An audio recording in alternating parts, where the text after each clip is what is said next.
Olá pessoal, tudo bem? Sejam bem-vindos à primeira temporada do podcast do Conception, o Pode Engravidar. O nosso grande objetivo é desmistificar os tratamentos de infertilidade. Meu nome é Fábio Pascoaloto. E eu sou Eleonora Pascoaloto, nós somos médicos, especialistas em reprodução humana e, além disso, nós somos um casal que se dedica muito a ajudar outros casais a construir as famílias, né, Fábio? Isso mesmo, Eleonora. No dia de hoje, o nosso tema vai ser o seguinte, gente, olha só, é uma das coisas que a gente volta e meia pega no consultório, né? A paciente chega, ou o paciente, eles dizem o seguinte, olha só, doutora, já fiz exames, não tem nada errado comigo e eu não consigo engravidar. E aí, Fábio? Muito bem, Eleonora. Isso é uma coisa importante, pessoal. Eleonora, o que é o já fiz de tudo? Pois é, aí é que tá, né? O que acontece? Os pacientes chegam fazendo, eu vou falar da parte da mulher, sabe? Muitas vezes, o que vai acontecer? Essa mulher, ela foi já, claro, ela faz sua rotina no ginecologista geral. E para ela, no entendimento dela, os exames de rotina que ela faz uma vez por ano, já são os exames que ela acha que é tudo o que ela podia fazer. Então, ela vem com o quê? Um exame de Papa Nicolau, uma ecografia, né? E disse, bom, eu fiz tudo, tá tudo ótimo comigo. Agora, olha só, e na parte masculina, que muitas vezes até não vem com nada até, né, Fábio? Me conta um pouquinho como é que é essa parte. Isso é bastante interessante, pessoal, porque às vezes, Leonora, vem um paciente só com espermograma convencional ou não vem com nada. Mas, digamos, ele vem com espermograma convencional. Ele fez lá um exame e mostra que tá tudo normal. E ele já chega pensando, tá tudo bem comigo. Ou então, no passado, eu já tive 2 filhos, eu tenho 2 filhos, 3 filhos, e agora estou querendo engravidar de novo. Ou seja, eu não tenho problema nenhum. E a resposta, muitas vezes, pode ser totalmente diferente do que ele imagina. Um exame convencional de espermograma, Leonora, não quer dizer muita coisa.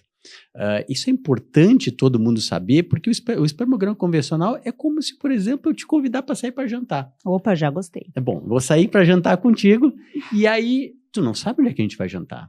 Então daqui a pouco eu vou sair para jantar com nossos filhos, tu vai te vestir de uma maneira.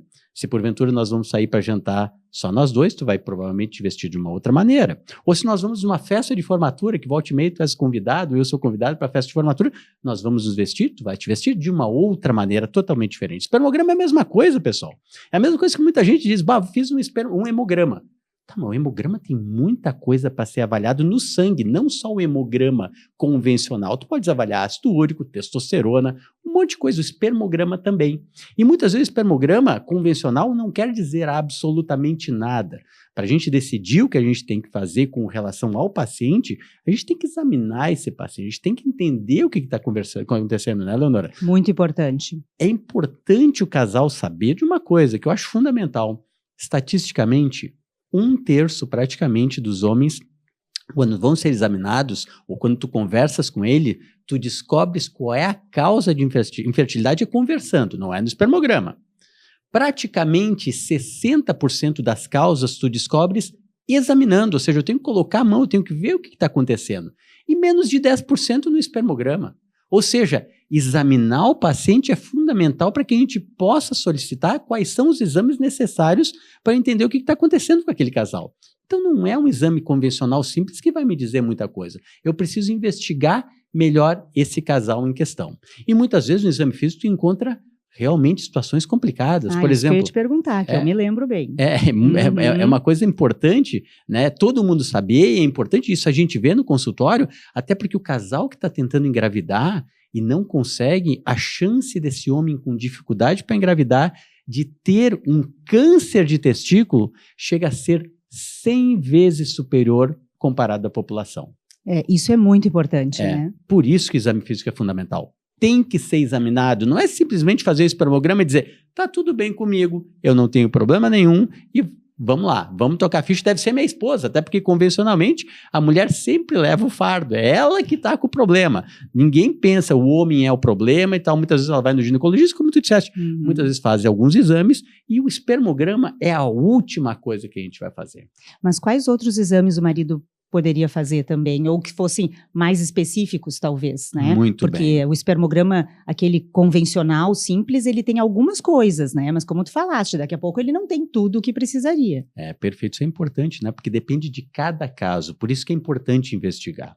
Por exemplo, Se eu investigo um paciente, ele tem um testículo menor, eu tenho que pensar em alguma coisa hormonal. Estatisticamente, menos de 2%, ou seja, menos de que 2 em cada 100 homens com infertilidade tem um problema hormonal. Ou seja, é baixo, mas existe essa estatística e a gente só fica sabendo quando se examina esse paciente. Outras situações, daqui a pouco falta um pedacinho do canal. Eu me lembro muito bem, tu vai te lembrar, não recordar daquele paciente que nos procurou e que ele tinha mais de um filho, que ele casou novamente e eu fui fazer o exame físico dele e ele acreditava, olha, eu não tenho problema, meu problema, infelizmente, provavelmente seja com a minha esposa, agora que estamos tentando engravidar, eu tenho 2 filhos, ela não tem, é ela que deve ter a situação que está provocando então essa dificuldade para engravidar. No que eu examinei ele, infelizmente, ele não tinha canal deferente, ou seja, e o canal deferente, né, é aquele canal que leva os espermatozoides para fora do corpo, vamos dizer, né? É aquele que eu faço a vasectomia. Aquele quando ele não quer mais engravidar. Quando ele não quer mais engravidar. Ou seja, ele tinha uma vasectomia natural. Nasceu sem aquele canal deferente. Exatamente, ele nasceu sem o canal deferente. Ou seja, é só examinando que eu fico sabendo o que pode estar acontecendo. Bom, além disso, que exames a gente pode fazer? Muitas vezes o paciente pode ter uma varicocele, que são veias dilatadas no testículo, e isso pode sim levar à infertilidade. Se tu tens dúvida, tu podes pedir um ultrassom. Ou seja, o ultrassom, a ecografia, facilita no diagnóstico, mas a gente só faz algum procedimento para varicocele quando ela é clínica, ou seja, eu tenho que examinar, o profissional tem que examinar e ver, olha, realmente tem essa dificuldade, realmente tem essa varicocele, e em virtude disso, eu vou começar a investigar melhor esse casal. E, fundamentalmente, que é o que eu tenho certeza que todo mundo fala hoje, é o exame da fragmentação de DNA, que é um exame no sêmen, ou seja, é um espermograma mais elaborado. Em qualquer lugar do mundo, esse é o exame da moda, tá? Esse é o exame que nos mostra o que pode estar acontecendo com a qualidade genética dos espermatozoides. Só para ter uma ideia, Leonora, aproximadamente 30%, ou seja, 3 em cada 10 homens que estão tentando engravidar e fazem um espermograma, o espermograma é normal, mas existem alterações na fragmentação do DNA, ou seja, o espermograma convencional mostra que está tudo bem, mas o DNA do espermatozoide mostra que existem algumas alterações, podem estar quebrados, termos quebras nesse DNA, estar fragmentado. E aí o que acontece? É simples de entender. Se o DNA do espermatozoide não está muito bom, eu preciso que o óvulo seja muito bom para que eu consiga engravidar. Se porventura esse meu óvulo não tem uma qualidade muito boa, ele vai ter mais dificuldade para reparar aquele dano daquele espermatozoide. Então, pessoal, quando a gente fala em gravidez, a gente fala dos dois. Por isso que é importante sempre avaliar o homem. Sem dúvida nenhuma, a avaliação do homem é fundamental. Ela é fundamental. E a fragmentação de DNA hoje é o exame que mais se faz hoje quando se fala sobre avaliação do homem na infertilidade. Mas, Leonora, já que a gente está conversando sobre infertilidade, por que as mulheres, muitas vezes, elas vêm dizendo, vem, Kátia, eu já fiz tudo e não estou conseguindo engravidar. Será que ela já fez tudo mesmo? E por que é importante investigar e avaliar o quanto antes? Por que dessa necessidade que tu tanto diz, que quanto antes ela souber a causa, melhor para ela? Pois é, essa é uma coisa muito importante, Fábio, porque olha só, a primeira coisa, né, quando a idade da mulher é uma parte fundamental. E vamos pensar o seguinte, né, hoje em dia, cada vez mais as mulheres se cuidam. Elas vão realmente no ginecologista todos os anos, elas cuidam da sua saúde, cuidam da sua alimentação, e isso faz com que, na imensa maioria das vezes, elas, inclusive, aparentem ser muito mais jovens do que elas são. Mas a gente sabe que a idade cronológica, infelizmente, é fundamental para a fertilidade da mulher. E para vocês terem uma ideia, para tu ter uma ideia, Fábio, olha só, isso, né, a gente conversa sempre. A questão da idade, a mulher entre 30 e 35 anos, ela já tem uma queda de 20% da fertilidade dela. Aquela mulher entre 35 e 40 anos, ela vai tendo uma queda de mais uns 40%. E aquela que tem mais do que 40 anos, ela tem quase 90, 95% de queda da fertilidade. Então, a idade é um fator fator fundamental. E aí, se a gente linkar a questão da idade com o tempo que a pessoa está tentando engravidar, claro que isso vai ser muito importante. E qual é a grande vantagem da gente procurar ir atrás de um especialista, por exemplo, de alguém que vai conseguir olhar e botar o dedo naquelas coisas que são importantes de pesquisar? Porque quanto menor a idade e quanto mais rápido essa mulher procurar e conseguir engravidar, melhor. E isso vai diminuir o sofrimento dessa pessoa. Porque a gente tem que lembrar que os casais que têm dificuldade para engravidar, eles não saem dizendo para todo mundo. É diferente daquela pessoa que tem torci o meu pé. Sai em qualquer roda de amigo, torci o pé, tô usando de inflamatório, tô com dor de estômago, né?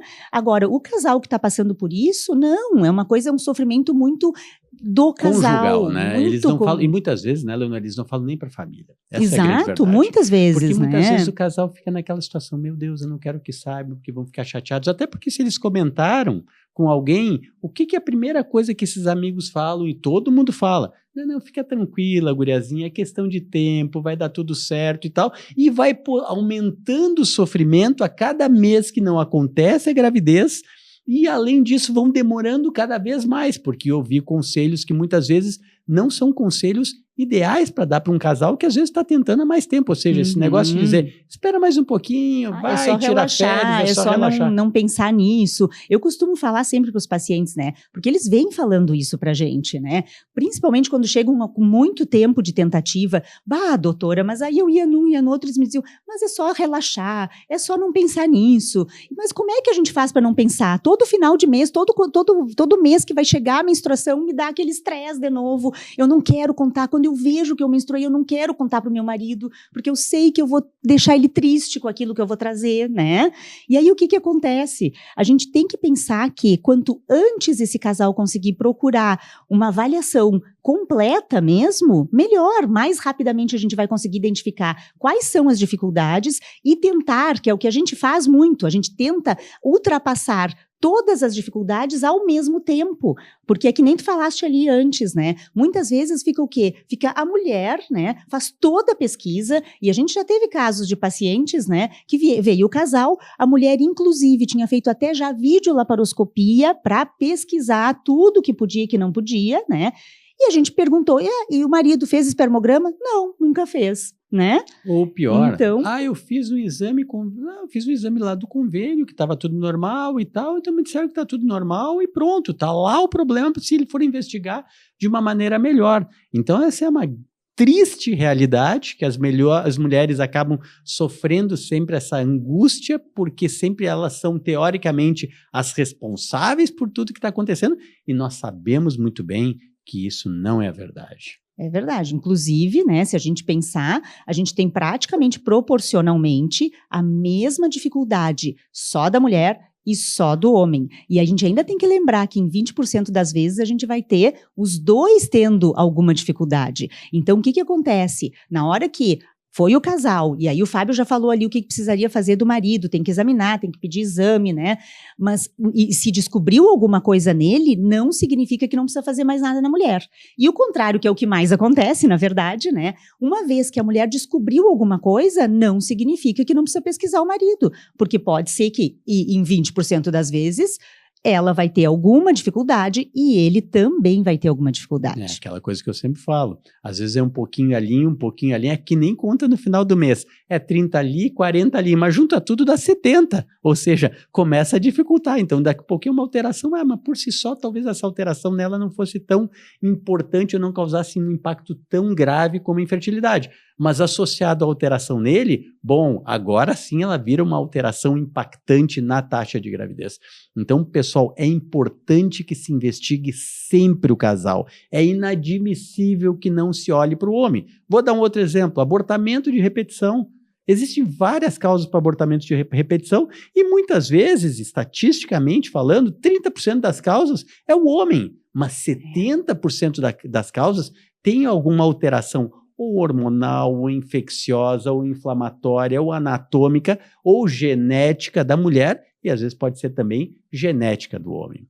Então, pode ser dos dois, de novo, né? E aí o aborto é um caso clássico, que as pessoas pensam diretamente na mulher, e apenas na mulher. Bom, depois de tanto sofrimento, Leonora, que nos trouxe aqui, eu quero saber o seguinte, que exames que eu tenho que fazer? Porque essa mulher agora está perdendo o tempo dela, ela não está se dando conta, mas ela está ficando mais velha e está dificultando. Tu acabas de dizer, quanto maior a idade, menor a taxa de gravidez. Mas ela pensa, não, mas amanhã vai acontecer, não, mas agora é dezembro, novembro, sabe de uma coisa? Deixa quieto, vamos fazer aí por março. Aí chega março, não, está começando o ano, deixa quieto, vamos fazer aí pela metade do ano, porque a gente está começando, teve carnaval, tem muita coisa para fazer, não quero agora pensar nisso. Chega na metade do ano, bom, agora é hora de pensar, mas ela já perdeu 6, 8, 9 meses nessa história.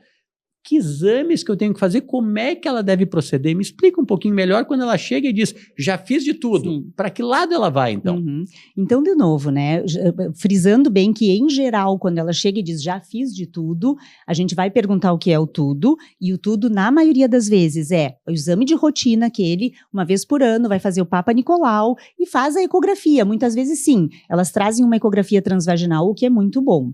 Mas aí, vamos pensar assim, ó, se a gente pensa que a idade da mulher é uma coisa fundamental, além disso, a gente vai ter o quê? A ovulação, né? A idade é importante por quê? Porque com o passar da idade diminui a quantidade e a qualidade dos óvulos. Duas coisas fundamentais. E isso é importante falar pelo seguinte, o principal critério para alguém engravidar ainda é a idade da mulher, porque ele está falando sobre quantidade e qualidade.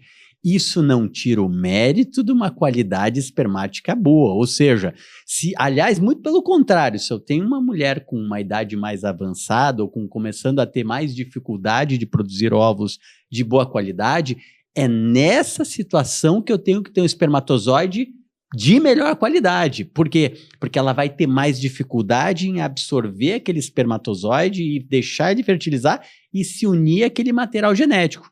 Quanto mais jovem ela for, melhor a taxa. Só que nós sabemos muito bem que hoje a mulher, ela cada vez mais vai deixando de lado isso. Por quê? Porque ela tem toda uma carreira, ela está estudando, ela está trabalhando, daqui a pouco ela conseguiu um emprego melhor. Bom, agora vamos esperar um pouquinho, eu consegui uma promoção melhor. Quando ela se dá conta, ela já está numa idade mais avançada, dificultando a taxa de gravidez. Por isso existe uma outra situação, que é o congelamento de óvulos, mas isso... Espere uma outra temporada, ou mesmo nessa temporada que nós vamos falar sobre congelamento de óvulos. Então, olha só, falando dessa reserva, tá? Então, a primeira coisa, nós estamos na questão da idade da mulher, né? Idade, e não só, a idade é o principal. E pensando nisso, agora eu me lembrei também de um outro caso, que é da questão da menopausa precoce, né? É uma das coisas que praticamente a gente não pensa, tá, gente? E claro, é uma porcentagem muito pequena da população que vai passar por isso. Mas existem sim mulheres que entram na menopausa antes dos 40 anos. E nós na clínica já tivemos pacientes com 32 anos em menopausa, tá? E o que acontece muitas vezes nesse caso, né? Como é que acontece isso na vida da mulher? E é bem comum. A mulher começa a sua vida reprodutiva, né, e começa a ter relação, e aí o que acontece? Ela começa a tomar anticoncepcional. Então, muitas vezes, ela vai começar super cedo a tomar o anticoncepcional, e o anticoncepcional é que vai fazer ela menstruar todos os meses. Então, isso é uma coisa interessante, porque muitas vezes a mulher chega lá na consulta e ela diz assim, doutora, mas eu sempre menstruei bem direitinho todos os meses. E aí eu pergunto, sim, mas tu tomava anticoncepcional, tu estava com algum hormônio? Sim, eu estava tomando anticoncepcional. E aí, né, o que vai acontecer? Na medida em que ela está tomando anticoncepcional, sim, toda vez que ela parar, ela vai menstruar. Mas não significa que ela tem óvulos, não significa que ela... E pelo contrário, né, ela não vai estar ovulando, tá? Então, o que é importante? E aí, nesse caso que eu me lembro, ela tinha 32 anos, ela tomou anticoncepcional, chegou nos 30 anos, ela parou porque queria engravidar, e dos 30 em diante ela teve pouquíssimas menstruações e depois não menstruou mais. E chegou lá na clínica e nós fomos fazer os exames, e aí que eu entro no primeiro exame, né, que é o exame de reserva ovariana. Dá pra gente ter uma ideia de qual é a reserva de óvulos que cada mulher tem? Sim, dá pra ter uma ideia dessa reserva. A gente tem 2 exames que a gente pode fazer, um de sangue, que se chama hormônio antimileriano, e um de ecografia, que é contagem dos folículos antrais. Esses 2 exames fazem com que a gente tenha essa ideia, se a mulher primeiro, claro, se ela já vai estar na menopausa é uma coisa, mas outras que muitas vezes vão ter 30, 32, 35, 37 anos e vão ter baixa reserva, ou seja, não estão na menopausa, mas a reserva é menor do que seria esperado para aquela faixa de idade. Então, esse é um exame importante de fazer. E isso é importante, né, pessoal? E tu vais concordar comigo, isso também é importante fazer naquela pessoa de 42, 43, porque eu vou saber da reserva ovariana, porque não é porque ela está com 42, 43, 45 anos que ela não pode engravidar, mesmo em casa. Evidentemente que se ela tiver uma reserva ovariana boa e ela tiver uma qualidade boa de óvulo e aliado a uma qualidade boa de espermatozoide, evidentemente que ela possui chance de engravidar. Vai ser uma taxa menor comparada a uma paciente mais jovem, mas ela tendo uma boa reserva ovariana, ela se cuidando com uma alimentação de boa qualidade, com certeza ela ainda apresenta taxa de sucesso sim, sem dúvida nenhuma. E como é que eu sei? Fazendo o hormônio antimileriano, certo, Leonora? Isso aí. Agora, além disso, né, então vamos lá, a gente tem que pensar assim, ó, que para uma gravidez acontecer, o que a gente precisa? A gente precisa da parte feminina, da parte da mulher agora. A gente precisa que essa mulher esteja ovulando, que ela tenha óvulos e esteja ovulando. A gente precisa que as trompas estejam abertas, porque a trompa é o lugar no corpo da mulher em que o óvulo encontra o espermatozoide. Então, aquela trompa tem que estar aberta e de boa qualidade para eles se encontrarem e poderem, a partir dali, o espermatozoide fertilizar o óvulo. Aquele embrião se forma lá na trompa da mulher e ele vai aos poucos indo para dentro do útero. Então, essa parte é fundamental. Ou seja, a gente tem que fazer investigação dessas trompas para saber se elas estão permeáveis e se elas fímbrias têm boa qualidade. Exatamente. E agora vocês entendem o porquê muitas vezes existe uma gravidez fora da trompa. Por quê? Porque ocorre a fertilização lá no finalzinho da trompa e esse embriãozinho vai ter que correr em direção ao útero. E é lá que ele se implanta. Mas se existir alterações nesse caminho, alterações nas fímbrias ou estiverem um pouquinho fechada essa trompa, talvez o espermatozoide passe para fertilizar o óvulo lá no final, mas esse embrião não consegue chegar e ele acaba estacionando na trompa. E aí sim, levando à gravidez ectópica. Existe um exame, certo, Leonora, para fazer nessa investigação para saber se o casal tem alguma dificuldade e quando é que eu solicito esse exame, Leonora? Exatamente, olha só. Existe um exame que é um palavrão, tá? As pacientes, quando eu peço, doutora, mas que palavrão, que nome enorme. Escreve com letra separada, porque senão não consegue nem falar na hora de pedir para marcar o exame, né? E o nome do exame é histerosalpingografia. Esse exame é o quê? A gente passa um líquido para dentro do útero, ele é um contraste, ele passa para dentro do útero, ele vai passar nas trompas e tem que sair e se distribuir ali dentro da barriga da mulher.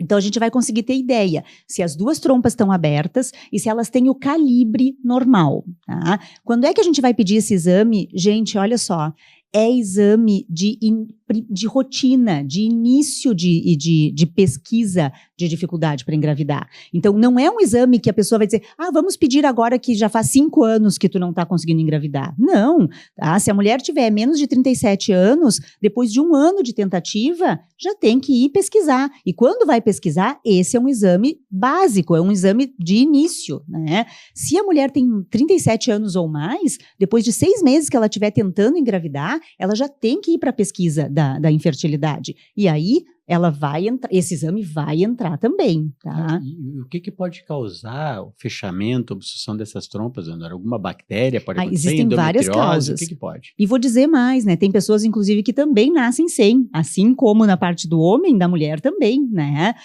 Mas, na maioria das vezes, não é essa a causa, essa é a minoria. A gente vai ter, na maioria das vezes, infecções, né? E a endometriose. São os 2 principais, tá?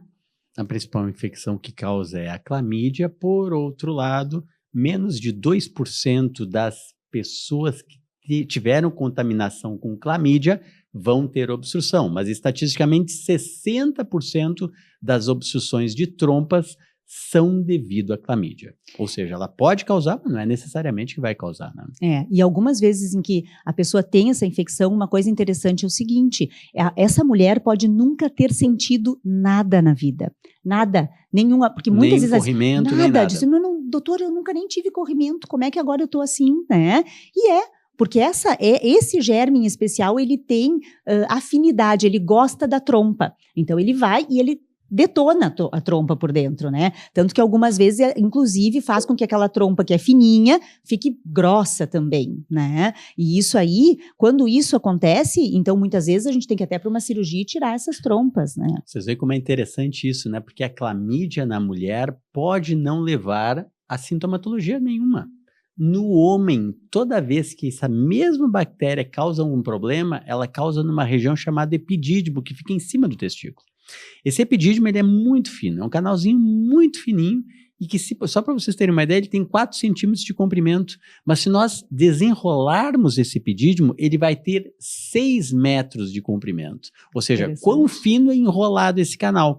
E se a clamídia for lá, ou a gonorreia for lá, ou o gonococo for lá, o que pode causar? Obstrução nessa região, mas aí vai inflamar. Vai causar aquilo que a gente chama de orquiepididimite. É um processo inflamatório no testículo e nessa região chamada epidídimo, e o epidídimo fica endurecido junto com o testículo e muito doído.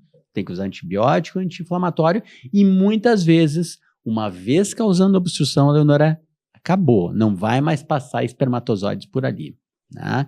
E só para finalizar, Leonora, que eu acho muito interessante, que eu acho bacana para o pessoal saber em casa, Leonora, eu tive uma gravidez ectópica no passado. Eu fiz um exame de raio-x de trompa depois, ou seja, eu resolvi meu problema da gravidez ectópica, que é aquela gravidez que fica na trompa, e agora eu fiz o exame e está tudo normal. Eu tenho chance mesmo assim de ter uma nova gravidez ectópica? Isso é muito interessante, né? Porque a gente costuma falar o seguinte, que o raio não cai 2 vezes no mesmo lugar, né? Aqui eu falo que é o contrário, né? Ele sim cai 2, 3, 4 vezes no mesmo lugar. Porque o que vai acontecer? Se a gente tem essa infecção e essa infecção destrói a trompa em algum local, ela muito provavelmente não vai destruir um lugar só. Ela vai destruir vários locais e vai destruir as 2 trompas. Mas ela pode causar uma destruição que não seja muito aparente muitas vezes. Então, de novo, vai parecer que está normal, mas não está. Então, depois de uma primeira ectópica, sim, a mulher tem mais risco de ter uma segunda, e se tiver 2, tem mais, o dobro do que de ter de novo, e assim sucessivamente. Até porque antes de acontecer uma alteração anatômica, ou seja, fechamento dessa trompa, as fímbrias param de funcionar. E aí ela fica retesada, aquela trompa, e aí fica mais difícil de passar esse embrião, mesmo que fazendo o exame, vai aparentar que está tudo normal, mas não está. Ou seja, fisiologicamente, essa trompa pode ainda permanecer doente. Anatomicamente, não, mas fisiologicamente, sim. Né? Ou seja, a função não está acontecendo.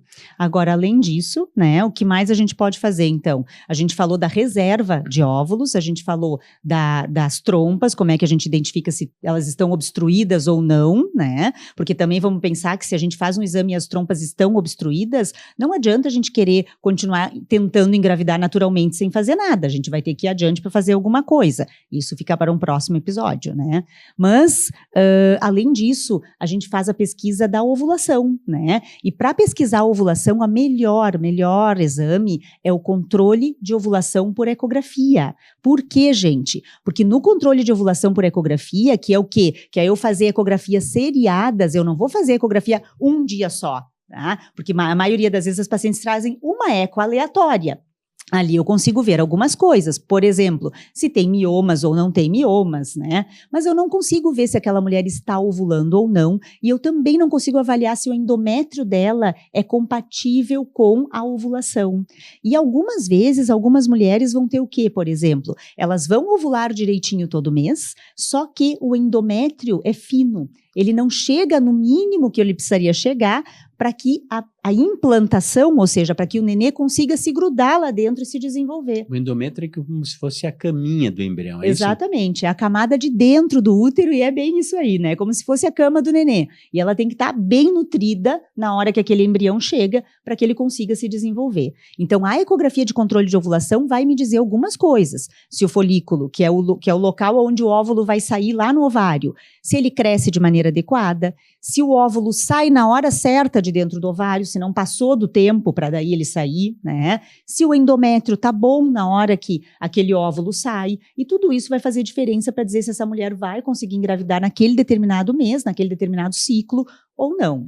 Então, Leonora, deixa eu ver se eu entendi. Até agora tu falaste sobre 3 situações que vão ou que pode fazer com que... Não, pera um pouquinho, eu não fiz tudo que é exame, eu quero saber se eu tenho que me aprofundar nessa investigação. Primeiro foi o exame da reserva ovariana, do AMH, que pode mostrar que uma paciente jovem pode ter uma reserva baixa, e mesmo assim uma paciente com uma idade mais avançada, 40 anos de idade ou mais, mesmo assim fazendo AMH, eu posso ter uma ideia, opa, ela tem reserva ovariana, não quer dizer qualidade, mas a reserva ovariana está presente. Segundo exame que tu falaste foi o exame de raio-x de trompa, ou seja, daqui um pouquinho está obstruído da trompa, está lá um tempão, 6 meses, 1 ano, 2 anos, 3 anos, 4 anos, não consegue engravidar, daqui a pouco faz o exame, está lá, que está fechada aquela trompa, a gente tem que tentar fazer um tratamento de alguma outra forma. Terceira situação é o exame de ecografia seriada, transvaginal seriada, para a gente saber se o endométrio está crescendo, se está acontecendo o rompimento do óvulo, do folículo, está indo tudo bem. Mas hoje se fala muito sobre a ecografia 3D, 4D. O que é isso? Como é que então, funciona? olha só, uma outra coisa que também a gente costuma pesquisar é a endometriose, tá? E hoje em dia, na verdade, existem 2 formas que não são invasivas, ou seja, que a gente não precisa fazer uma cirurgia para ter quase, não é uma certeza, não tem como ter certeza, né? Mas uma grande indicação de que aquela mulher tem endometriose, tá? Uma delas é a ecografia, que pode ser ecografia 3D, 4D, mas tem que ser uma ecografia com preparo intestinal para pesquisa de endometriose profunda, e a outra é a ressonância nuclear magnética para pesquisa de endometriose profunda. Então, essas 2 coisas que a gente precisa fazer, né? Quando é que a gente vai indicar? Claro, eu não vou indicar para todo mundo. Esse realmente não é um exame assim básico para indicar para todo mundo. Mas, por exemplo, a mulher vem dizendo que ela tem muito sangramento na menstruação, se ela tem dor na relação, se ela mudou de alguma forma, ela está tentando engravidar, não está conseguindo, os hábitos intestinais começaram a ficar um pouco mais difíceis. Tu indicas, então, esse exame? Sim, com certeza, né? E não só isso, também a dor na relação, a dor na cólica menstrual, né? Mulheres, às vezes, que se queixam a vida inteira de cólica menstrual e depois, e além disso, começam a ter dificuldade para engravidar, a gente tem que pensar na endometriose, tá? E aí, esses exames ali, sim, são um dos 2 é muito necessário que a gente faça, né? Perfeito, até porque, pessoal, muitas vezes fazendo ecografia 3D, 4D ou uma ressonância magnética, a gente vai ter uma ideia da presença e quão importante ou quão impactante essa endometriose está causando para essa fertilidade.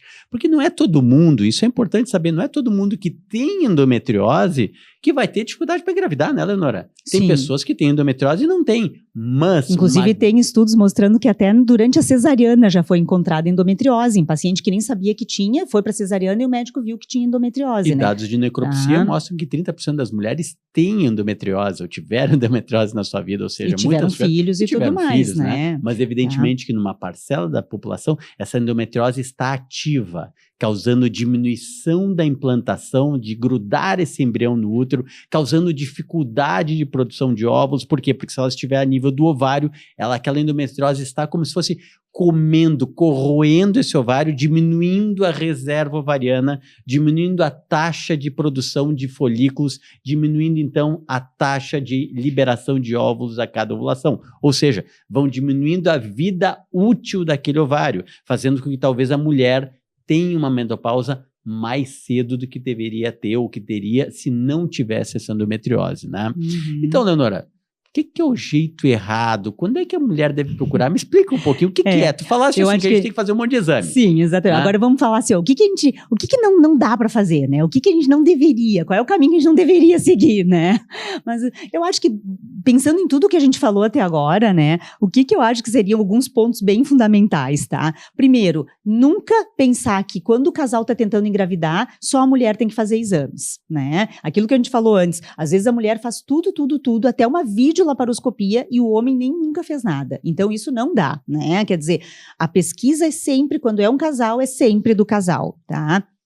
Não dá para desistir depois que achou que fez tudo, porque às vezes a paciente meio que, sim, eu fui no gineco, daí eu fiz, ou fui, né, no médico, fiz uma coisa, fiz outra coisa, fez os exames iniciais, não chegou a aprofundar em nada, não descobriu às vezes nem o porquê que não está engravidando e desestimula depois de um tempinho e diz, não, então deixa para lá, não é para engravidar, essa é outra, né, que volta e meia diz, não, eu acho que não é para eu engravidar mesmo, né. Deus não quer que eu engravide, né? Não, Deus, gente, quantas, a gente costuma dizer, né, gente, olha o nosso nossos quadros cheios de bebês aí, então, que seria de Deus não quis que eu engravide, estão aí, ó, né? Então, não dá para desistir, né? Uma outra coisa é achar que demorar muito tempo, né? Então, demorar muito tempo para procurar ajuda. Não. Lembrem de novo, mulher abaixo de 37 anos, 1 ano tentando engravidar, não engravidou, tem que procurar ajuda. E é ajuda especializada, né? Mulher acima de 37 anos para mais, 6 meses tentando, não engravidou, ajuda especializada. Para quê? Para poder identificar o mais rápido possível qual é a melhor maneira de tratar e conseguir ter o seu bebê, né? E além disso, por fim aqui, não achar que toda vez que vai fazer um tratamento, precisa fertilização in vitro. E isso é uma coisa importante, pessoal, que não é todo paciente que está com dificuldade, vai numa clínica, tem que fazer fertilização. Não é isso aí. Longe disso, muitas vezes tu faz uma cirurgia de varicocele, tu faz uma cirurgia de reversão de vasectomia que tem resultados excelentes. Muitas vezes tu faz uma indução da ovulação, conforme a Leonora tinha falado. Existem várias formas de tratamento e isso é importante. E para aquela mulher, então, Leonora, que daqui a pouco ela diz, olha, eu não estou querendo agora, como é que tu vê a avaliação nutricional, exercício físico? Ela está pensando no futuro, daqui a 1 ano. Tu acha importante fazer uma avaliação nutricional, ver se está tudo bem, tentar emagrecer, ter uma qualidade de vida melhor, fazer exercício? Como é que tu vê isso aí? Com certeza, com certeza. Acho que a parte nutricional é super importante. A gente sabe que as alterações de peso podem interferir na ovulação. Então, mulheres que têm um peso muito alto ou muito baixo também, porque às vezes a gente só pensa naquela que tem o peso aumentado, mas quem tem o peso muito baixo também. Eu me lembro muito bem de um casal que foi lá na clínica, né? Ela pesava 34 quilos. Era algo bizarro, porque ela era muito magra, uma mulher muito bonita, nova, mas pesava muito pouco. E ela não queria engordar. Lembra que bem no início, a primeira consulta, ela dizia, não quero engordar. Mas a gente foi... E aí foi exatamente o contrário que todo mundo faz, né? Todo mundo fica pensando, bom, vou fazer uma avaliação nutricional para perder peso, para melhorar a minha chance, para eu me sentir melhor, porque evidentemente se eu tiver uma qualidade nutricional melhor, menos adipócito, evidentemente que eu vou ter uma circulação melhor também, ou seja, vai melhor circulação a nível do útero, vai aumentar minha taxa de implantação, vai ter um monte de benefícios, não se fala sobre isso. Benefício, o exercício físico e a nutrição, elas andam lado a lado, junto com qualquer atividade ou qualquer coisa que nós vamos fazer na vida. Se eu tenho um tumor, nós sabemos que o exercício físico vai diminuir a incidência de metástase, o exercício físico vai diminuir a incidência de aparecimento de tumores, a nutrição também, ou seja, isso é fundamental na vida de todo mundo. Isso não se questiona e na fertilidade não é diferente, né? Então, nesses casos, é fundamental, mas eu me lembro dessa paciente que ela era muito magra, ela era magérrima, né? E ela não conseguia engravidar, o endométrio não crescia. E a Leonora teve que dizer, olha, tu vai numa nutricionista, aqui a gente parou, não tem como, tu volta quando tu engordar um pouquinho. No que ela engordou, fez tratamento, pimba, engravidou. Ou seja, é fundamental essa avaliação. Mas, Leonora, já... Uma outra coisa interessante é a questão do que a gente estava falando, né? De que nem tudo precisa fertilização in vitro, né? E aí tu lembrou desse caso ali. E agora eu me lembro de outro que não é um caso, são vários que acontecem, de que o casal chega, a gente faz aquela avaliação inicial toda, inicial nossa, que eu digo, né? Que é aquilo que, que a gente já falou para vocês, que não é o básico, mas que é a parte importante. Uma vez feito toda essa avaliação, dentre essa avaliação, a gente faz um controle de ovulação. E quantas pacientes que naquele controle ali a gente já faz engravidar? Né? Muitas vão na primeira consulta, fazem o controle ovulatório do primeiro ciclo, que é enquanto a gente está fazendo a avaliação, engravidam naquele controle ovulatório, né? Então, isso é interessante também, por isso que realmente, algumas vezes, parece que é um bicho de 7 cabeças e quando a gente vai ver, não. Às vezes é uma coisa simples que a gente precisa corrigir, é um endométrio que tem que melhorar um pouquinho, é o óvulo que tem que sair do ovário naquele momento e não 10 dias depois. É esse tipo de coisa. E isso mostra bem um assunto que eu acho muito importante, porque daqui a um pouquinho o casal chega, meu Deus, eu não aguento mais, eu não estou conseguindo engravidar. Bom, agora eu vou procurar a Leonora, vou procurar o Fábio, vamos lá ver o que está acontecendo. E aí, bom, agora o problema é deles. Tira todo aquele peso de não estar conseguindo engravidar e dizer, bom, agora o peso está com a Leonora e com o Fábio. O problema é deles, eles que resolvem, baixa o estresse. Pimba, a pessoa engravida. Ou então a Leonora simplesmente muda um pouquinho, ou então eu tento melhorar um pouquinho a qualidade do sêmen, que existe tratamento para melhorar a qualidade do sêmen também. Bom, faço uma cirurgia, pimba, resolveu o problema, engravidou. Ou seja, não quer dizer, ao ir numa clínica de reprodução humana, que se vai fazer fertilização in vitro. Se vai fazer reprodução humana, se vai tratar o casal como ele deve ser tratado. E isso a Leonora falou muito bem, ou seja, existem outros tipos de tratamento, né, Leonora? Isso aí, eu costumo falar até para os pacientes mesmo, né, e para os alunos também, né, até tem um gráfico que eu mostro, que eu chamo de escadinha de tratamentos, né. E essa escadinha, ela vai do tratamento mais simples até aquele mais complexo, aquele que precisa menos tempo para aquele que é mais tempo, mas também o mais simples, que é menos tempo, ele vai também ter menos chance de gravidez, o mais complexo vai ter mais chance de gravidez, tá? O menos tempo que eu digo não é menos tempo para engravidar, é menos tempo o tratamento em si, né? E aí o que essa escadinha vai nos mostrar? A escadinha, ela começa com a investigação certa desse casal para descobrir o que esse casal realmente tem que estar dificultando a gravidez. O segundo passo da escadinha é tentar tratar aquilo que a gente encontrou de alterado, porque se o casal tem tempo, idade, reserva ovariana, né? Tem tudo isso, a gente sim pode se dedicar a corrigir o que está alterado. E mais que isso, algumas vezes a gente sim pode tentar corrigir 1 ou 2 meses. E aí, bom, não 1, 2 meses não foi, vamos para o próximo passo. E aí o próximo passo é a chamada indução da ovulação, o próximo passo, inseminação intrauterina, e aí o passo final, fertilização in vitro. E eu costumo dizer o seguinte, essa é uma escadinha que a gente pode subir degrau por degrau, ou a gente pode pular degraus, dependendo do quê? Da idade da mulher, do tempo que eles estão tentando engravidar, da vontade do casal. Do estado emocional. Ou seja, vontade aquele casal entra que nisso aí. todo mês, digamos assim, ele está 3 anos tentando. E a gente sempre brinca em medicina reprodutiva, Leonora, a gente brinca, mas assim, qual é a taxa estatística, né?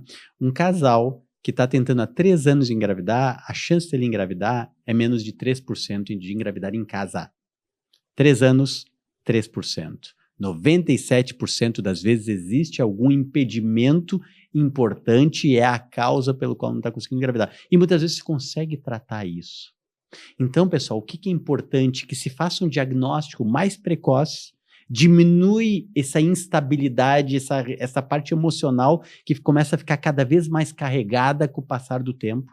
O casal começa, muitas vezes, infelizmente, discutir, entrar em conflito por algo que muitas vezes é ir lá, pesquisar da maneira correta, ver se é a mulher que tem alguma dificuldade, investigar e tratar, ver se é o homem que tem uma dificuldade, trata, resolve e muitas vezes pronto, não precisou um tratamento mais avançado. Uhum. A grande verdade é que fazendo uma investigação de maneira correta, tu pode muitas vezes diminuir a necessidade de ter que fazer tratamentos mais avançados. Exato. E muitas vezes um tratamento menos avançado, se tem tempo e tem condições anatômicas, como tu disseste, não adianta eu tentar fazer uma indução da ovulação numa mulher que está na menopausa.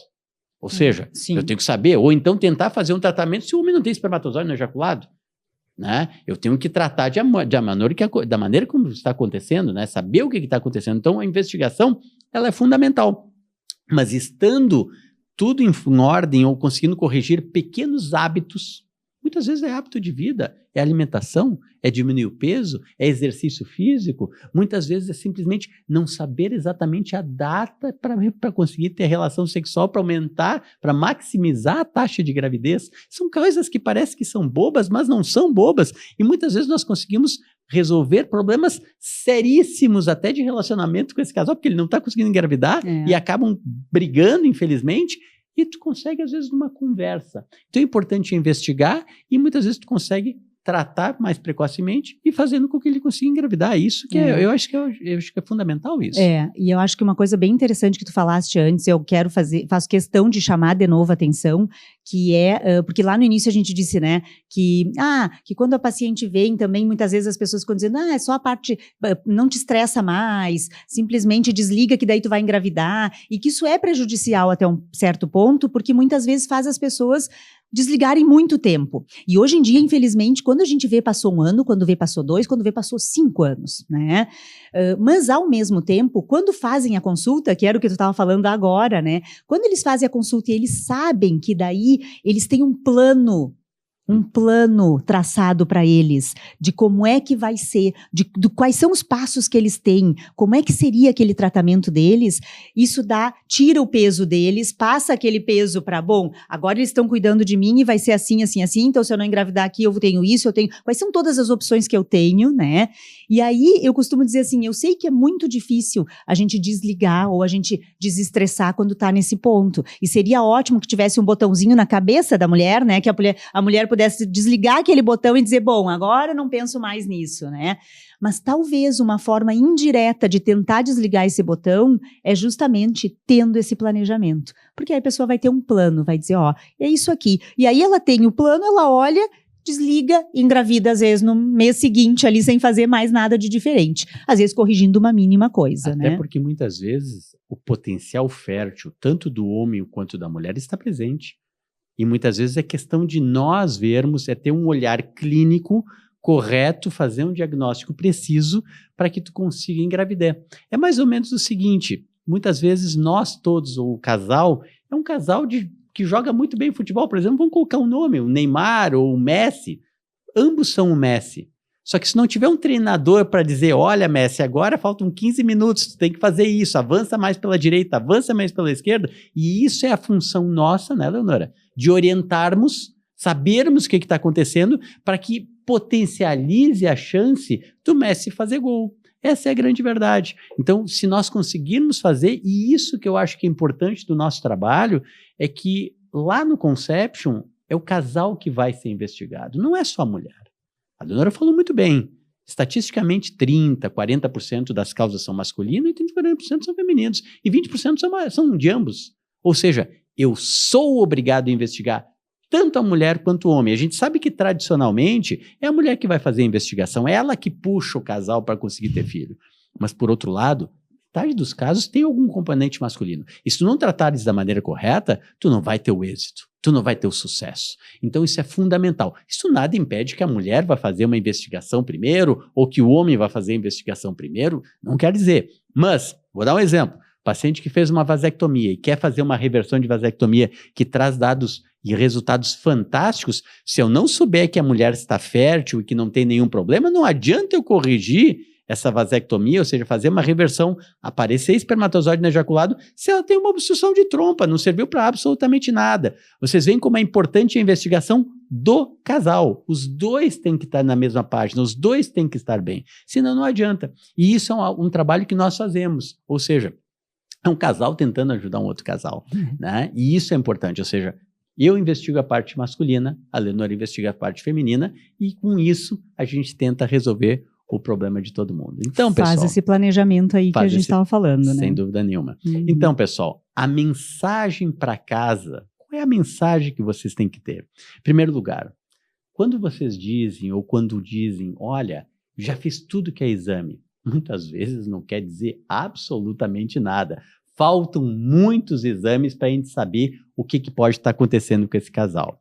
É importante não demorar, não procrastinem, não demorem para fazer a procura do tratamento de reprodução humana, ou seja, saber o que está acontecendo, investigar o quão precoce melhor. Quanto mais precoce, melhor é, maximizando as taxas de sucesso. Isso é fundamental, não demorem nessa investigação. Saibam que muitas vezes o tudo não quer dizer absolutamente nada. Terceiro ponto que a Leonora falou muito bem, não é todo casal que precisa de fertilização. Muitas vezes um tratamento clínico do espermatozoide, do óvulo, alguma indução da ovulação, algum procedimento cirúrgico, vai sim se traduzir por uma taxa de gravidez fantástica, ou seja, conseguir levar o bebê para casa. Então não é todo casal que precisa, sim, fazer um tratamento de fertilização. Clínica de fertilização não é isso que funciona, é uma clínica de reprodução humana. É ali que a gente faz um milagre acontecer. E muitas vezes é com um remedinho que a gente consegue ajudar o casal. E fundamentalmente, pessoal, importância de investigar o homem, isso é fundamental. Muitas vezes o homem é deixado de lado. E toda vez que ele é deixado de lado, muitas vezes não consegue um êxito, não consegue porque não foi feita a investigação correta. Precisa esse homem ser avaliado. Isso é fundamental. Se não for avaliado, muitas vezes isso vai fazer a diferença entre dar certo um tratamento ou não dar certo um tratamento. Mas nunca esqueçam, cada caso é um caso. Cada paciente, cada casal, cada indivíduo tem uma peculiaridade. Cada um é um, né, Leonora? Exato. São totalmente diferentes, não é porque a fulana de tal fez um tratamento, porque comigo vai dar certo. São tratamentos diferentes, são situações diferentes, cada um de nós somos assim. Eu costumo brincar, não é porque o marido teve uma infecção urinária, a mulher também vou fazer o mesmo tipo de tratamento para o homem, é um tratamento diferente da infecção urinária, mais tempo de tratamento. Para a mulher é um. E na parte da reprodução humana é a mesma coisa. Não é que o casal, o amigo, a prima, a irmã teve um tratamento e foi feito isso, que no teu caso também vai ser feito isso. É importante pesquisar e investigar com pessoas que trabalham com a parte conjugal, que trabalhem tanto o homem quanto a mulher. Isso aí, né, Fábio? Bom, pessoal, estamos chegando ao final desse, né, episódio. Primeiro episódio. Primeiro episódio. E o que a gente gostaria de dizer, né? Contem sempre conosco para traçar esse caminho com vocês. E lembrem, esse caminho ele não precisa ser tão difícil. E quanto melhor acompanhados vocês estiverem, mais fácil e rápido vocês vão conseguir o que vocês querem. Um abração e até a próxima. Abraço, nos sigam que mais coisa bacana vai surgir. Vai surgir outros episódios e provavelmente uma nova temporada, mas vai depender de vocês. Vocês têm que nos assistir para que a gente possa realmente querer fazer uma nova temporada e tenho certeza que nós vamos fazer. Assistam. Um abraço a todos.